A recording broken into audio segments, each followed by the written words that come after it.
Autoriteti Kombëtar i Ushqimit në Shkodër, në bashkëpunim me Policinë e Shkodrës, ka bllokuar 110 ton fruta perime.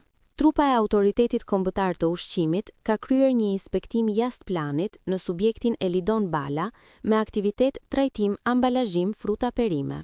Gjatë verifikimeve në teren, janë konstatuar shkelje të rënda lidhur me respektimin e standardeve higjieno-sanitare në ambientet ku trajtohet produkti ushqimor.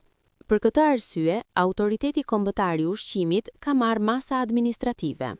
Gjobë në vlerën 500.000 lekë, referuar ligjit numër 9863, datë 28 i pari 2008 për ushqimin, i ndryshuar, bazuar në nenin 68.1-H, për shkelje në kundërshtim me nenin 23, mos respektimi i kërkesave ligjore mbi kushtet higjieno-sanitare për sigurinë dhe trajtimin e produkteve ushqimore.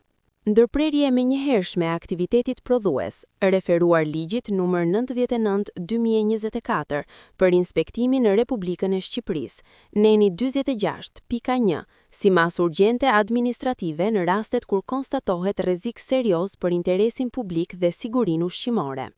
Bllokimi i produktit në sasinë 110 ton, deri në përfundim të procedurave ligjore dhe vendimarrjes për asgjësim, në përputhje me legjislacionin në fuqi për mos respektim të kushteve higjieno-sanitare.